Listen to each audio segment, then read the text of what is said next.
Very good afternoon students. तो आज हम लोग आगे बढ़ते हैं। पिछली क्लास तक की अगर हम बात करें तो हम लोगों ने कस्टम वैल्यूएशन देखा था। कस्टम वैल्यूएशन कैसे कैसे उसको ड्यूटी को एसेस करते हैं। कस्टम वैल्यूएशन में एसेसेबल वैल्यू तक की सारी डिटेल्स हम लोगों ने देखा था। एफओबी क्या होता है, सीआईएफ वैल्यू क्या होती है, ये सब हम लोगों ने चर्चा कर लिया था।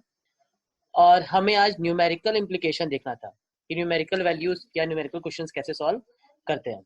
ठीक है, तो एक बार हम क्विक रिवीजन कर लेते हैं। ठीक है, हालांकि जिन्होंने पिछली क्लास की वीडियो मैंने देखी होगी कस्टम वैल्यूएशन की तो उनको क्लियर होगा, बट अगर जिन्होंने कस्टम वैल्यूएशन की न्यूमेरिकल क्लास या जो हमने पिछली क्लास ली थी अगर वो मिस हो गया होगा तो एक बार हम उसको क्विक रिवीजन कर लेते हैं।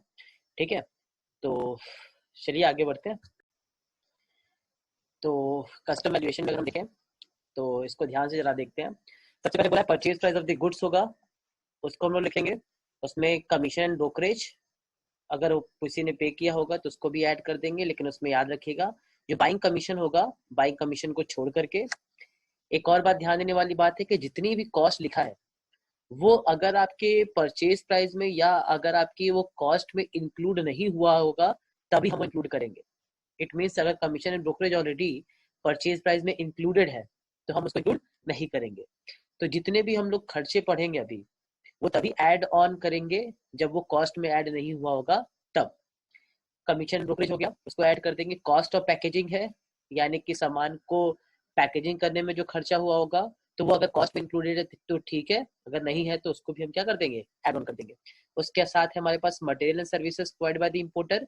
अगर मान लो किसी तरह का रॉ मटेरियल इंपोर्टर यानी कि जो इंपोर्ट कर रहा है उसने क्या क्या कर दिया है, एक्सपोर्टर को भेज दिया है, तो वो भी कॉस्ट हम क्या कर देंगे, इंक्लूड कर देंगे। और रॉयल्टी एंड लाइसेंस फीस भी अगर कुछ होगा, डिजाइनिंग चार्ज इंजीनियरिंग चार्ज जितने भी होंगे उनको भी हम लोग, टेक्निकल फीस हो गई, लाइसेंस फीस हो गई, तो वो सारे के सारे एक्सपेंसेस भी क्या कर देंगे, एड ऑन कर देंगे। ठीक है, ये सारी चीजें हम लोगों ने डिटेल में बिल्कुल एक एक चीजों को समझा है पिछली क्लास में। तो ये सिर्फ एक बार क्या है, कह सकते हैं क्विक रिविजन कर रहे हैं। तो मेरे ख्याल से अगर किसी को इश्यू होगा तो मैं फिर बोल रहा हूँ कि वो पिछली वीडियो को क्या कर सकता है, देख सकता है। आगे बढ़ते हैं। तो ये हमारा आता है एफओबी वैल्यू। एफओबी का वैल्यू का मतलब होता है फ्री ऑन बोर्ड वैल्यू। उसमें हम लोग ट्रांसपोर्टेशन कॉस्ट जोड़ते हैं और इंश्योरेंस प्रीमियम जोड़ते हैं, यानी कि 20% का एफओबी वैल्यू और इंश्योरेंस प्रीमियम के लिए है 1.125% ऑफ एफओबी वैल्यू। ठीक, इन तीनों को जोड़ने पे आता है, यानी कि एफओबी में अगर हम इंश्योरेंस प्रीमियम और ट्रांसपोर्टेशन चार्ज ऐड कर दे तो हमारा आ जाएगा सीआईएफ वैल्यू। सीआईएफ वैल्यू में हम लोग ऐड कर देंगे लोडिंग और अनलोडिंग चार्जेस 1%। हालांकि अब फिलहाल में इसको जीएसटी, जब जीएसटी कह सकती है इस समय फिलहाल इसको एग्जेम्प्टेड किया गया, मतलब कि मुझे ऐड ऑन करने की आवश्यकता नहीं है। ठीक है, इसको ऐड करने पे आएगा हमारा एसेसिबल वैल्यू, और एसेसिबल वैल्यू को ही हम लोग क्या करेंगे, आगे बढ़ा देंगे। ठीक है, एसेसिबल वैल्यू में ही हम लोग मल्टीप्लाई करेंगे फॉरेन एक्सचेंज रेट से। तो रेट ऑफ एक्सचेंज देखेंगे जैसा डिसाइड होगा। रेट ऑफ एक्सचेंज के लिए मैंने बोला था कि जो बोर्ड डिसाइड करेगा, बोर्ड का मतलब central board for indirect taxes, जो कि अब हो गया है जीएसटी के आने से, हालांकि अभी वो सीबीईसी के नाम से एक्साइज एंड कस्टम था। तो जैसा डिपार्टमेंट डिसाइड करेगा वो बोर्ड के द्वारा होगा। और अगर कस्टम बोर्ड के अलावा अगर कोई और रेट दिया है, जैसे मान लिया आरबीआई का रेट दिया है तो आरबीआई का रेट ले लेंगे। ठीक, तो अगर कस्टम दिया होगा तो कस्टम ले लेंगे, और अगर आरबीआई दिया होगा तो आरबीआई को हम लोग क्या कर लेंगे, ले लेंगे।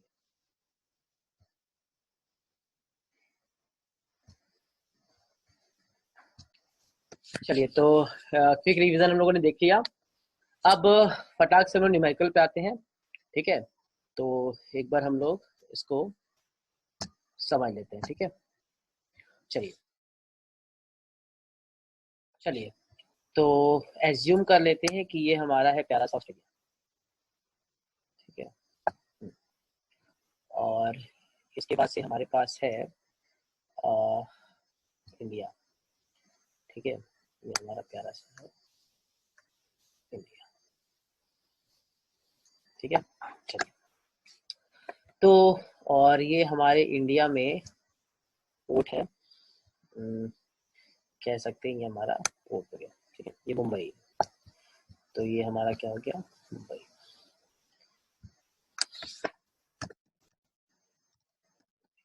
ठीक है, चलिए, तो और जब हमारा सामान, ये मान लेते हैं ऑस्ट्रेलिया है। तो ऑस्ट्रेलिया से जब हमारा सामान चलता है, ठीक है, तो यहाँ जैसे हमारे सपोज कोई आदमी है इंडिया का, उसने ऑस्ट्रेलिया से कोई सामान मंगाया, ठीक है, तो यहाँ तक उसने कई सारे कॉस्ट किए होंगे, ठीक है, इस पॉइंट तक आने तक में अगर हम बात करें स्पॉटलाइट से, तो इस पॉइंट तक आने तक उसने बहुत सारे खर्चे किए होंगे। हो सकता है कि उसने कॉस्ट लगाई हो कोई चीज की, ठीक है, कॉस्ट लग सकती है, ठीक। उसके अलावा उसने हो सकता है कि और भी एक्सपेंसेस किए हो, जैसे कि उसने फ्रीट दिया हो, ठीक है, उसने हो सकता है इंश्योरेंस कराया हो गुड्स का, ठीक है, उसने हो सकता है और भी कुछ खर्चे की बात करें तो उसने कुछ डिजाइनिंग की होगी, ठीक है, उसने उसकी लाइसेंसिंग कराई होगी, तो उसमें कई सारे खर्चे कराएंगे। तो ऑब्वियस सी बात है ये सारे के सारे खर्चे जो होंगे वो उस वैल्यू में क्या हो जाएगी, ऐड हो जाएगी, ठीक है। तो बेसिकली कहा गया कि अगर हम इस पॉइंट पे हैं, ठीक है, तो इस पॉइंट को नाम दिया गया है, अगर हम इस पॉइंट को दर्शाना चाहें तो इस पॉइंट को जो है नाम दिया गया है एफओबी वैल्यू, इस पॉइंट को नाम दिया गया है एफओबी वैल्यू, ठीक है। सर ये एफओबी क्या है, तो एफओबी का मतलब होता है फ्री ऑन बोर्ड, ठीक है, इसको अगर हम बात करें तो ये क्या था मेरा FOB value, free on board, ठीक है। तो यहाँ से सामान चला, ठीक है, और अब क्या हो रहा है, वो सामान जो है वो हमारा चला कहाँ से, यहाँ से ऑस्ट्रेलिया से, ठीक है। अब ऑस्ट्रेलिया से या तो बाई एयर जा सकता है या तो बाई रोड जा सकता है, sorry by road sorry by air जा सकते हैं या बाई वाटर जा सकता है, ठीक है। तो हम अपने एग्जाम्पल में एज्यूम करते हैं कि ये जा रहा है बाई शिप, ठीक है, तो ये शिप से क्या हो रहा है, जा रहा है, ठीक है, ये हमारा कैसे जा रहा है, शिप से, ठीक है, एक बड़ी सी शिप बना लेते हैं, ठीक है, ये हमारी शिप, ये प्यारी सी हमारी शिप बन गई, ठीक, इसमें काम करते दो तो हवा, ठीक है सर, बिल्कुल अभी तक, ठीक, ये हमारी शिप हो गई तैयार, ठीक, शिप हमारी जा रही है, सर इसमें थोड़ा धुआं भी फेंके तो अच्छा धुआं भी निकल रहा है, तो ये शिप हमारी चली है और इसमें बहुत सारा सामान क्या है भरा हुआ है, ठीक है, इसमें बहुत सारा क्या हुआ भरा हुआ सामान, ठीक है, तो ये पूरा इसमें सामान भरा हुआ है, ठीक है, इसमें बहुत सारा सामान भर देते हैं, ठीक,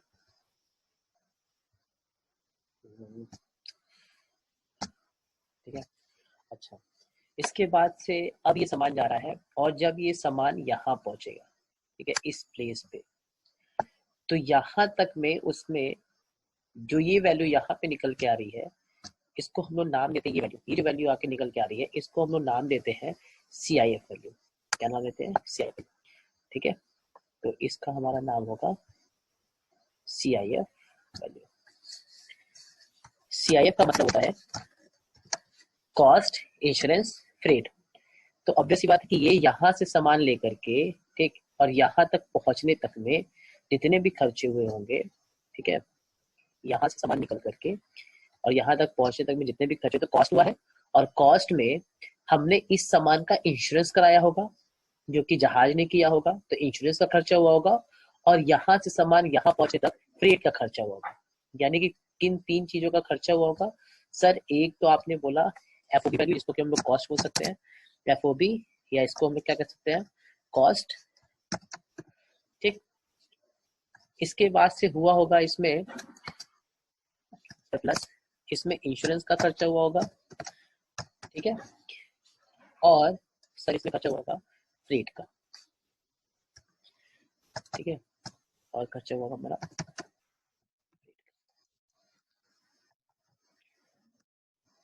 ठीक है, इतना मेरा खर्चा हुआ होगा और इसीलिए इसको नाम देते हैं हम लोग CIF, C for cost, I for insurance और F फॉर फ्रेट, ठीक है, ठीक है, तो इस वाले वैल्यू को हम CIF वैल्यू कहते हैं, और इस CIF वैल्यू पे लोडिंग अनलोडिंग चार्ज ऐड कर देते हैं, जो कि अब इस समय एग्जाम्प्ट हो गया है, तो लोडिंग अनलोडिंग चार्ज इसमें हम लोग क्या कर देते हैं ऐड कर देते हैं, तो ये आ जाता है मेरा CIF वैल्यू, ठीक है, तो CIF वैल्यू में लोडिंग अनलोडिंग जोड़ दो, और तो जैसे ही हम लोग जोड़ेंगे तो जो वैल्यू निकल के आती है उस वैल्यू को हम लोग नाम देते हैं क्या एसेसिबल वैल्यू, और उसी एसेसिबल वैल्यू पे क्या लग जाता है टैक्स, तो इसमें से अगर हम लोडिंग अनलोडिंग चार्जेस क्या कर दें, ऐड कर दें, तो ये हमारा आ जाएगा एक्सेसिबल वैल्यू। ठीक है सर, बिल्कुल क्लियर हो गया। तो एक बार अगर हम इसको क्विक रिवीजन करना चाहें तो जो हम लोगों ने अभी पढ़ा था, ठीक है, वही सेम चीज है और इसमें कुछ भी नहीं है। और इसी एक्सेसिबल वैल्यू पे क्या लग जाएगा, हमारा ड्यूटी। ठीक, तो सर एक बार क्विक रिवीजन एक बार देख लेते हैं। अगर पुरानी चीज आपको याद होगी तो हम लोग कोई सामान इंपोर्ट करते हैं तो एफओबी वैल्यू निकालते हैं। एफओबी वैल्यू का मतलब कॉस्ट, कॉस्ट का मतलब क्या हो सकता है, या तो हो सकता है फ्रेट, उसको यहाँ से यहाँ पहुंचने तक का खर्चा, ठीक, या तो हो सकता है कि हमने उस पर इंश्योरेंस कराया हो तो इंश्योरेंस का खर्चा, हो सकता है मैंने डिजाइनिंग कराया होगा, लाइसेंसिंग कराई होगी, टेक्निकल फीस दिया होगा। तो जितने भी खर्चे इसके पहले हुए होंगे वो सारे के सारे एफओबी वैल्यू मान लिए जाएंगे। अगर वो कॉस्ट में इंक्लूड है तब तो कुछ नहीं करेंगे, लेकिन अगर ये सारे खर्चे कॉस्ट में सॉरी, अगर ये सारे खर्चे कॉस्ट में इंक्लूड नहीं है तो हम तो कॉस्ट में इंक्लूड कर देंगे। ठीक है सर, अब एफओबी वैल्यू में हम लोग कॉस्ट जोड़ते हैं, इसमें जोड़ते हैं, जोड़ते हैं तो आ जाता है सीआईएफ वैल्यू। इंश्योरेंस के लिए, सॉरी फ्रेट के लिए हम लोग को एक बात ध्यान सुनी है, ठीक, फ्रेट के लिए एक बार हम रिकॉल भी कर देते हैं। फ्रेट के केस में अगर वो एयर का केस होगा, ठीक, तो एयर के केस में बोला गया है क्या, एयर के केस में बोला गया है कि अगर वो हमको, अगर हमें कॉस्ट दी हुई है यानी कि उसका एक्सपेंस दिया है, एक्सपेंस गिवन, एक्सपेंस अगर क्या है, गिवन है, गिवन में याद रखना कि इस जब ये भी दिया रहेगा तो उस केस में हम लोग देखेंगे विच एवर इज लेस, क्या देखेंगे, विच एवर इज लेस, इसमें हम लोग क्या देखेंगे, विच इज लेस। ठीक है, यानी कि अगर एक्सपेंस दिया है तो उस केस में हम लोग 20% ऑफ एफओबी वैल्यू और एक्सपेंस जो दिया होगा उसमें से जो दोनों में से क्या होगा, कम होगा उसको ले लेंगे। लेकिन अगर कुछ नहीं दिया होगा तो उस केस में हम लोग जो एक्सपेंसेस है उसी का 20% क्या लेंगे, ले लेंगे। ठीक, यानी कि अगर गिवन है तो जो दोनों में से कम होगा वो लेंगे, और अगर गिवन नहीं है, ठीक, तो उस केस में जो एक्सपेंस दिया है, ठीक, सॉरी जो एक्सपेंस दिया नहीं है, सॉरी, हम लोग क्या करेंगे 20% ऑफ एफओबी वैल्यू निकाल देंगे। ठीक है, क्लियर हो गया।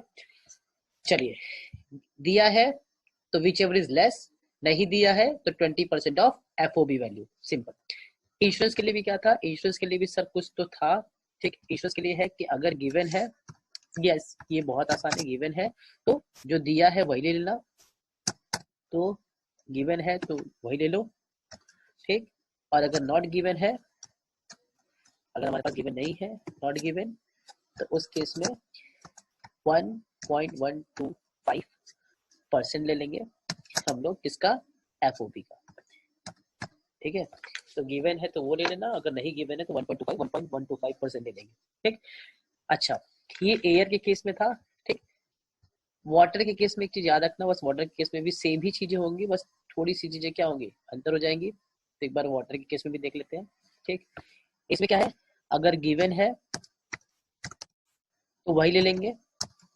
ठीक, अगर गिवन है तो उसी को ले लो। ठीक, और अगर नहीं गिवन है, ठीक है, और नॉट गिवन, नॉट गिवन, तो उस केस में हमारे पास मजबूरी होगी कि हमें 20% ऑफ एफओबी लेना पड़ेगा। ठीक है, तो एयर के केस में बस याद रखना, अगर दिया है तो हम लोग जो दोनों में से कम होगा यानी कि 20% और expenses given which ever is less लेंगे। वाटर के केस में हम लोग को सोचना ही नहीं है, गिवन और टेक का कोई हिसाब किताब नहीं, अगर दिया है तो ले लेंगे, नहीं दिया है तो फिर 20% ऑफ एफओबी ले लेंगे। ठीक है, अगर हम बात करें इंश्योरेंस की तो अगर गिवन है यानी कि दिया हुआ है तो वही ले लो उठा के चुपचाप से, और अगर नहीं दिया है तो हम लोग 1.15% ऑफ एफओबी वैल्यू ले लेंगे। ठीक, इसके अलावा इसमें हमको और भी कोई भी चीज देखने की जरूरत बिल्कुल भी नहीं। ठीक है, तो बिल्कुल क्लियर है, क्रिस्टल क्लियर होगी चीजें। ठीक, और एक्सेसिबल वैल्यू हमको निकालने में कोई समस्या नहीं होगी। क्लियर है, तो क्या अब हम आगे बढ़ सकते हैं, बिल्कुल सर, अब एक काम कीजिए, हम आगे बढ़ते हैं। ठीक है, चलो, तो पहले हम लोग स्क्रीन को स्टॉप कर देते हैं। तो चीजें क्लियर हो गई। अब हम लोग आज क्वेश्चन देखेंगे, तो न्यूमेरिकल क्वेश्चन की बात करें तो हम लोग पहले क्वेश्चन उठाते हैं। ठीक है, चलिए, तो आई थिंक क्वेश्चन सभी को दिख रहा होगा, नहीं दिख रहा तो इसको थोड़ा मूव कर देते हैं। ठीक है, तो मेरे साथ बिल्कुल क्वेश्चन पढ़ेंगे हम लोग। N Indian dealer imported 30 machines from America at $200 per machine. However, the following expenses are not included in it. एक इम्पोर्टर है जिसने 30 मशीन मंगवाई है 200 रुपए के हिसाब से, कहाँ से, अमेरिका से, और उसने ये सारे खर्चे इंक्लूड नहीं किए, ठीक है। पैकिंग चार्जेस हुआ है $10 पर मशीन का, ट्रांसपोर्टेशन चार्जेस है $100 पर मशीन, $100 ही है केवल, ट्रांजिट इंश्योरेंस प्रीमियम दिया हुआ है $30, ब्रोकरेज जो है वो कमीशन को छोड़ करके है $60, the dealer has incurred the following expenses after delivery at the port, transportation charges from port to his godown दिया हुआ है 3000, इंश्योरेंस प्रीमियम दिया हुआ है 500 और क्राई है 2000, ठीक है। चलिए, तो मेरे ख्याल से क्वेश्चन अगर आप सभी लोग क्लियर हो गया है तो हम लोग आगे बढ़ते हैं। अगर हम लोग को जरूरत पड़ी तो हम लोग देखते भी रहेंगे, क्वेश्चन कोई दिक्कत नहीं है, ठीक है। तो एक काम करते हैं हम लोग, क्वेश्चन यहाँ से क्लियर हो गया है, ठीक है। तो चलिए हम आगे बढ़ते हैं। अब जरा उस क्वेश्चन को ध्यान दो तो इस ग्राफ से बहुत आसान समझ आ जाएगा। यहाँ से ऑस्ट्रेलिया की जगह इसमें उसने कि अमेरिका से मंगवाया है कुछ मशीन, तो कॉस्ट दी है मशीन की, ठीक है। उसके बाद से उसने क्या किया है, कह रहा है कि उसने कुछ उस पे पैकिंग चार्जेस है, तो पैकिंग चार्जेस दिया हुआ है, ट्रांसपोर्टेशन चार्ज है यहाँ तक का लाने का, तो उसको उसने इंक्लूड नहीं किया है, तो हम उसको इंक्लूड कर देंगे, ठीक है। फिर यहाँ पे हमारा एफओबी निकल जाएगा, उसमें हम लोग अगर एयर का कोई दिया होगा कॉस्ट एक्सपेंसेस तो उसको ऐड कर देंगे, अगर इंश्योरेंस का कॉस्ट दिया होगा तो उसको ऐड कर देंगे, हमारा आ जाएगा सीआईएफ वैल्यू। और उसमें लोडिंग अनलोडिंग हम लोग ऐड नहीं करेंगे, क्यों नहीं ऐड करेंगे, क्योंकि वो इसको एग्जाम कर दिया गया, ठीक है। तो अगर क्वेश्चन क्लियर है तो हम लोग बिल्कुल से आगे बढ़ सकते हैं, ठीक है। चलिए, तो अगर क्वेश्चन आप लोग को याद होगा, नहीं भी होगा तो एक बार आप पॉज करके देख लीजिएगा, ठीक है।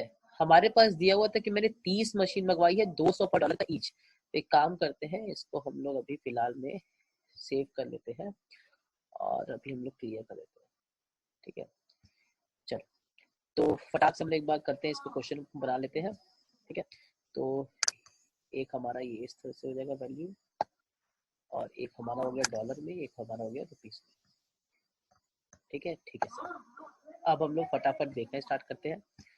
तो हमारे पास है, सबसे पहले हम लिख देंगे पैकिंग, सॉरी हमारा कॉस्ट ऑफ परचेज, तो कॉस्ट ऑफ मशीन, ठीक है। मशीन हम लोगों ने मंगवाया था कितना सर, हम लोगों ने मंगवाया था 30 मशीन थी, ठीक है। और एक का दाम कितना था सर, एक का दाम जो था वो हमारे पास था 200, ठीक है। कितने का था, 200, तो इंटू 200, ठीक है। तो ये हमारा जाएगा $6000, तो यहाँ पे हम लोग लिख देंगे $6000, ठीक है। तो $6000, ठीक है। उसके बाद से हमारे पास cost of machine packing expenses होगा, ठीक। तो पैकिंग एक्सपेंसेस की बात अगर हम करें तो packing expenses, packing expenses sir हम लोग को कितना था याद नहीं आ रहा है, तो पैकिंग एक्सपेंसेस आप लोग क्वेश्चन में देख लीजिएगा। पैकिंग एक्सपेंसेस $10 पर मशीन, तो $10 पर मशीन की अगर हम बात करें तो $10 एक मशीन की थी, तो टोटल हमारे पास है, तो अगर हम बात करें तो $10 की एक मशीन थी, ठीक है। और हमने टोटल 30 मशीन मंगवाई थी, ठीक। तो 10 इंटू 30 की बात करें तो हमारा हो जाएगा $300, क्लियर है, बिल्कुल सही, एकदम क्लियर है। तो यहाँ पे हम लोग दिया 300, ठीक है। इसके बाद से हमारे पास पैकिंग एक्सपेंसेस हो गए हैं और हम लोगों ने वो देख लिया, ठीक है। इसके बाद से हमको transportation charges to Indian port दिया हुआ है $100, ट्रांसपोर्टेशन चार्ज कितना दिया है, $100 दिया हुआ है, और हमको इस क्वेश्चन में दे दिया है, तो कोई दिक्कत नहीं है, ये हमारा फ्रेट है, तो ये हमारी एफओबी वैल्यू के बाद ऐड होगा, ठीक है। फिर हमारे पास ट्रांजिट इंश्योरेंस है, ट्रांजिट इंश्योरेंस भी हमारा इंश्योरेंस और फ्रेट जो दोनों है वो बाद में हमारा ऐड ऑन होगा। अभी हमारे पास ब्रोकरेज है, तो ब्रोकरेज को हम लोग ले लेंगे, और ब्रोकरेज के लिए ध्यान देना कि ब्रोकरेज के लिए हमारे पास साफ साफ बोला है कि एक्सक्लूडिंग बाइंग कमीशन, तो हम लोग एक्सक्लूड कर देंगे, ठीक है। तो हमारे पास कमीशन दिया हुआ है, कमीशन की वैल्यू कितनी थी, तो कमीशन हमारे पास दिया हुआ था $60, तो यहाँ पे हम लिख देंगे $60 as it is add on, तो हमारे पास यहाँ पे है 60, ठीक है। अगर हम इन तीनों को ऐड ऑन कर दें तो ये हमारा जाएगा एफओबी वैल्यू, ठीक है। इन तीनों को हम ऐड ऑन करें तो हमारा आ जाएगा एफओबी वैल्यू, ठीक। और एफओबी वैल्यू हमारा कितना आ जाएगा, फटाक से इसको ऐड कर दें हम लोग, एफओबी वैल्यू, ठीक। एफओबी वैल्यू आ जाएगा हमारा 6360, ठीक, 6360। अच्छा, अब हम लोग इसमें दो चीजें और ऐड करते थे, याद होगा, एक हमारा हेड होता था ट्रांसपोर्टेशन चार्ज, ट्रांसपोर्टेशन चार्ज के लिए देखो बेसिकली ये पोर्ट दिया हुआ है, तो पोर्ट का मतलब हम ये मान सकते हैं कि ये हमारा होगा बाई, कह सकते हो ये हुआ होगा हमारा बाई शिप, तो ट्रांसपोर्टेशन चार्जेस, ठीक है। और अगर नहीं दिया तो ये मान के चलेंगे कि हमारा ये बाई उसी के हुआ। तो ट्रांसपोर्टेशन चार्जेस हमको दिया कितना है, ट्रांसपोर्टेशन चार्जेस हमको दिया हुआ है ट्रांसपोर्टेशन चार्ज हमें दिया हुआ है $100, तो $100 दिया है, तो हम यहाँ पे सीधा सा लिख देंगे $100, ठीक है। चलो ये हो जाएगा मेरा $100। अच्छा, ट्रांसपोर्टेशन के बाद हमारे पास दिया हुआ है इंश्योरेंस, तो इंश्योरेंस कितना दिया हुआ है, इंश्योरेंस को कर देते हैं, इंश्योरेंस हमारा दिया हुआ है। इंश्योरेंस की बात करें तो इंश्योरेंस के लिए हमको बोला है आपका इंश्योरेंस का चार्ज है $30, तो यहाँ पे हम लोग कितना ऐड ऑन कर देंगे, $30, ठीक है। तो ये हमारा जगह $30, ठीक। इन सबको जब हम ऐड करते हैं तो हमें पता है कि हमारी कौन सी वैल्यू आती है सर, जब हम इन तीनों को ऐड करते हैं ना तो हमारी निकल के आती है CIF वैल्यू, वेरी गुड। तो ये हमारा हो जाएगा CIF वैल्यू। CIF वैल्यू की बात करें तो हमारा कितना हो जाएगा, CIF वैल्यू की अगर हम बात करें तो CIF वैल्यू हमारी आ जाएगी सर CIF वैल्यू, और CIF वैल्यू इन सबको ऐड ऑन करने पे आएगी 6000 के बाद 7460, 4790, तो 6000, ठीक है, 6490, 6490, ठीक है। इतनी हमारी आ गई CIF value. Loading unloading charges जो है वो मेरा एग्जेम्प्ट हो गया है, वैसे तो आप लोग को लिख देना चाहिए यहाँ पे लोडिंग अनलोडिंग, तो अनलोडिंग चार्जेस लिख देते हैं, लेकिन फिर वहां पे ब्रैकेट में लिख देंगे या वो हो गया है, क्या कहते हैं उसको, हटा दिया गया, एग्जेम्प्ट कर दिया गया। तो अनलोडिंग चार्जेस है, ब्रैकेट में आप लिख सकते हो एग्जेम्प्ट कर दिया गया है आज के डेट में, तो इसको हम लोग एग्जेम्प्ट कर देंगे, ठीक है। और ये हमारी आ जाएगा वैल्यू, ठीक है, इसकी वैल्यू कुछ नहीं होगी, तो यहाँ पे लिखते हैं, ठीक है। इन सबको ऐड ऑन करने पे आ जाएगा हमारा एसेसिबल वैल्यू, तो यहाँ पे हमारा आ जाएगा वैल्यू, ठीक है। और एसेसिबल वैल्यू हमारा कितना आ जाएगा, एसेसिबल वैल्यू आ जाएगा मेरा 6490, 6400, ठीक है। अब हम इसको मल्टीप्लाई कर देंगे एक्सचेंज रेट से, तो एक्सचेंज रेट हमको क्वेश्चन में कितना दिया है, एक्सचेंज रेट, एक्सचेंज रेट के लिए हमको कहा गया है कि साहब एक्सचेंज रेट जो है वो आपको दिया हुआ है $1 का 60 रुपए, ठीक है, $1 का 60 रुपए, तो हम लोग इसको मल्टीप्लाई कर देंगे 60 से, हमारा मल्टीप्लाई हो जाएगा, ठीक है, 60, और ये हमारा आ जाएगी वैल्यू,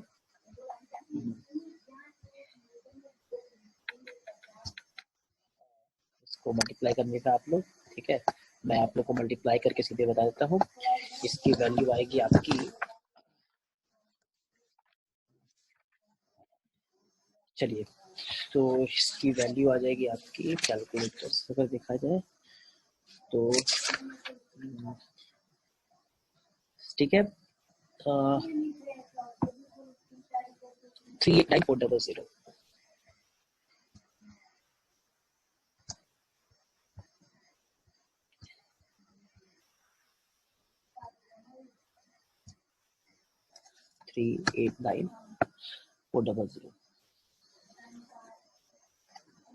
ठीक है। तो मेरे ख्याल से बहुत ही आसान है, इसमें कोई ऐसा दिक्कत नहीं है, और इसी तरीके से हम एक्सेसिबल वैल्यू क्या कर लेंगे, निकाल लेंगे, ठीक है। चलिए, तो मेरे ख्याल से कोई इशू नहीं रहा होगा अभी आप लोग को। चलिए, एक इम्पॉर्टेंट बात जो हम लोग अब देखेंगे वो एकदम ध्यान से सुनेंगे, कुछ ऐसे खर्चे थे जो कि इंपोर्ट होने के बाद हुए थे, जैसे कि ट्रांसपोर्टेशन चार्जेस लगा है पोर्ट से लेकर के गोडाउन तक जाने का, तो पोर्ट में जब सामान आ गया आपका, तो अब आप ड्यूटी पे कर रहे हो, और अब आप ड्यूटी पे कर दिए तो उसके बाद आप सामान लेकर के कहीं भी जाओ, उसकी कोई वैल्यू एडिशन नहीं होगी कॉस्ट में, ठीक।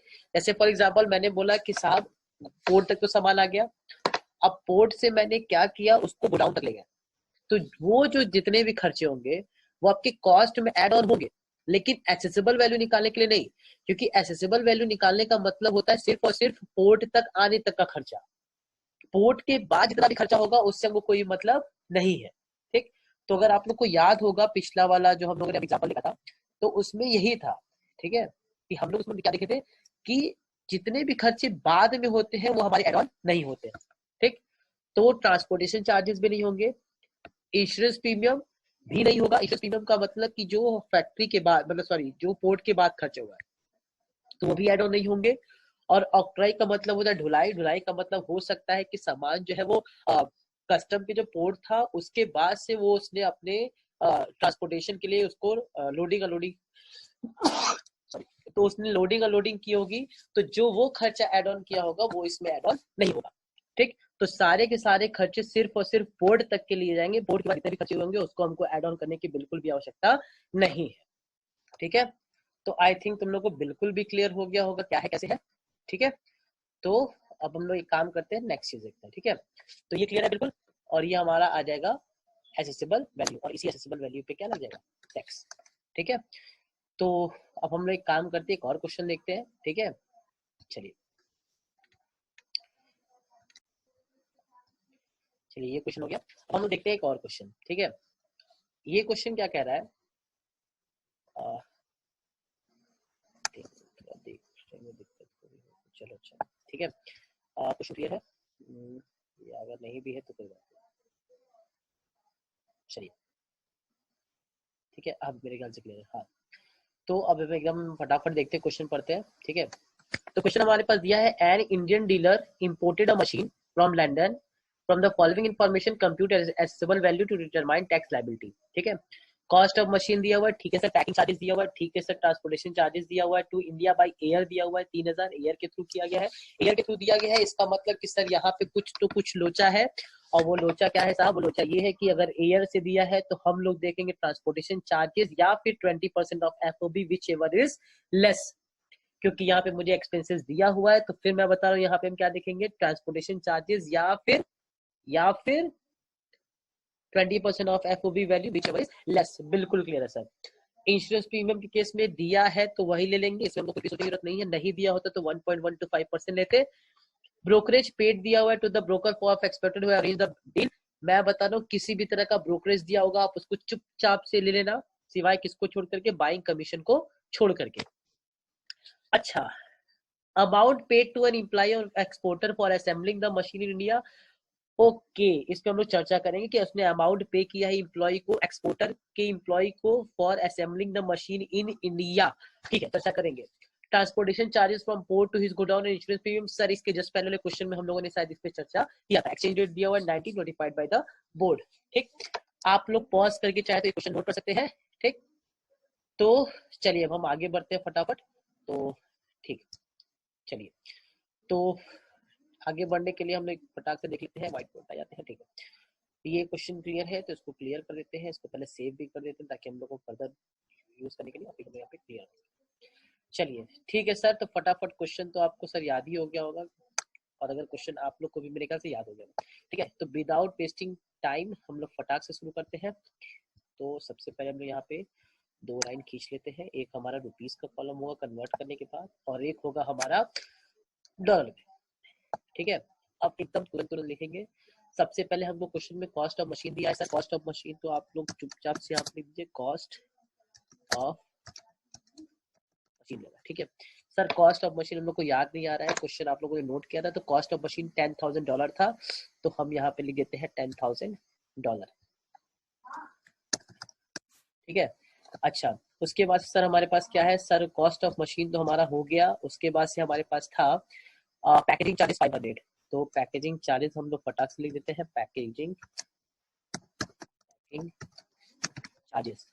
ठीक है, पैकिंग चार्जेस, पैकिंग चार्जेस हमारे पास कितना था सर, $500 था, तो यहाँ पे हम लिख देते हैं फटाक से 500। ठीक है,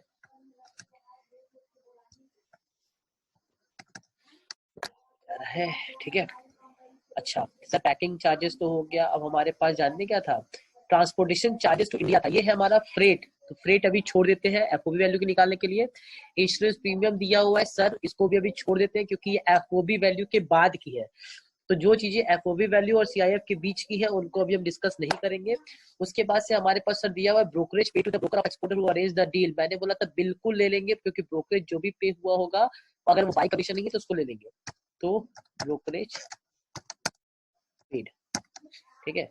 तो ब्रोकरेज पेड हमारे पास कितना है सर? ब्रोकरेज पेड जो है ना वो है $100, ठीक है। तो ब्रोकरेज पेड हम लोग लिख देते हैं $100, बिल्कुल क्लियर है सर, ठीक है। इसके अलावा अब हमारे जो इंपॉर्टेंट चीज वो ध्यान सुनो।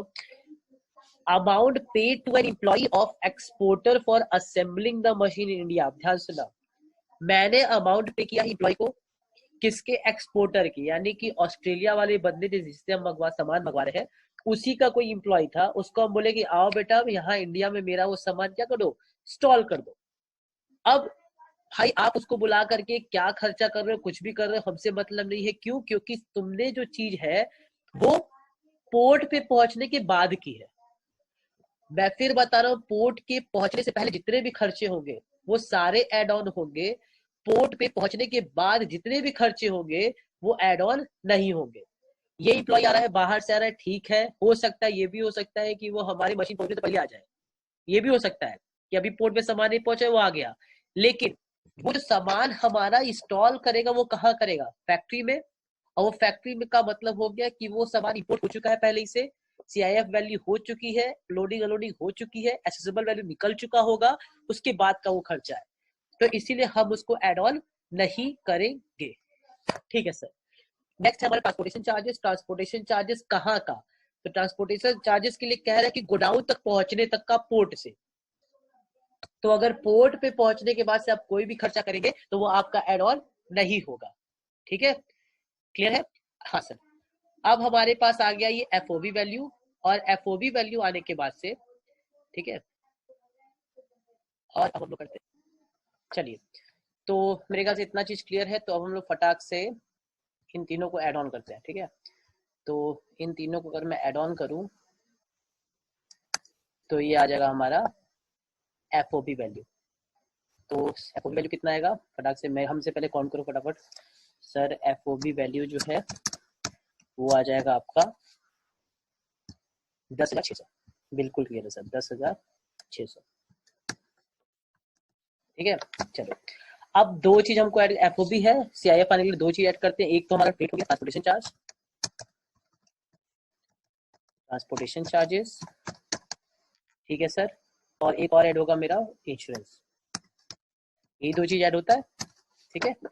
चलो ट्रांसपोर्टेशन चार्ज की अगर हम बात करें तो ट्रांसपोर्टेशन चार्ज अगर एयर का केस होगा तो एयर के केस में हम लोग देखते हैं अप टू 20% ऑफ एफओबी, याद है 20% ऑफ एफओबी, ठीक है। तो 20% ऑफ एफओबी इसलिए देखते हैं क्योंकि हमको यहाँ पे एक्सपेंसेस दिया हुआ है और एयर का केस है तो हम लोग 20% ऑफ एफओबी तक ही जाएंगे, ठीक है। तो 10,600 का हम फटाक से कैलकुलेटर से निकाल लेंगे। तो हमारे पास कैलकुलेटर है और 10,600 का अगर हम निकालने की कोशिश करें तो हमारे पास आएगा 2,120, ठीक है। कितना आ जाएगा? 2,120। और हमको एक्चुअल में कितना एक्सपेंस दिया है सर? हमको एक्चुअल में जानते हैं कितना दिया? हमको एक्चुअल में 3,000 दिया है। तो 3,000 और 2,120 विच एवर इज लेस, तो हमारे पास लेस क्या है? 2,120, ठीक है। इंश्योरेंस की बात कर लेते हैं। इंश्योरेंस के लिए अगर दिया है तो गिवन ले लेंगे, तो इंश्योरेंस तो हमको गिवन है और इंश्योरेंस हमको गिवन कितना है सर? फटाक से सर हम लोग देख लेते हैं क्वेश्चन में। इंश्योरेंस हमको दिया हुआ है 500, ठीक है। तो इंश्योरेंस में हम लोग लिख देंगे 500, ठीक है। इंश्योरेंस बस इसको जोड़ने पे आ जाएगा मेरा सीआईएफ वैल्यू, और सीआईएफ वैल्यू के लिए हम लोग देख लेते हैं। तो सीआईएफ वैल्यू आ जाएगा हमारा, दोनों को ऐड कर देंगे तो इसकी वैल्यू आ जाएगी हमारी इसकी वैल्यू आएगी 13,220, ठीक है। कैलकुलेटर से 13,220,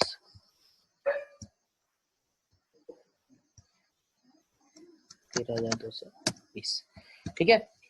अब हमको बस एक्सचेंज रेट देखना है, क्यों? क्योंकि हम लोगों ने अभी चर्चा कर लिया था कि बाकी चीजों से हमसे कोई मतलब है नहीं। तो एक्सचेंज रेट देख लेते हैं, ठीक है। और ये हमारी कौन सी वैल्यू आई है, तो ये हमारी आई है CIF, ठीक है। तो CIF वैल्यू हमारी आ गई 13,220 एक्सचेंज रेट सर क्वेश्चन में देखते हैं। तो एक्सचेंज रेट हमको दिया हुआ है 90 रुपीज, तो 90 से मल्टीप्लाई कर देंगे, तो यहाँ पे लिख देते हैं स्टार, स्टार करते हैं स्टार और 90 से यहाँ पे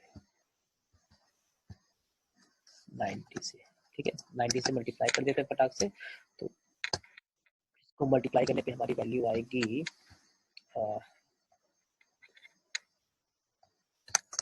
13,220 तो 13,220 11,89,800,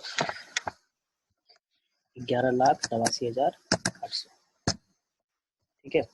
तो यहाँ पर हम वैल्यू लिख देंगे 11,89,800, 11,89,800, ये हमारी आ गई एसेसिबल वैल्यू, एसेसिबल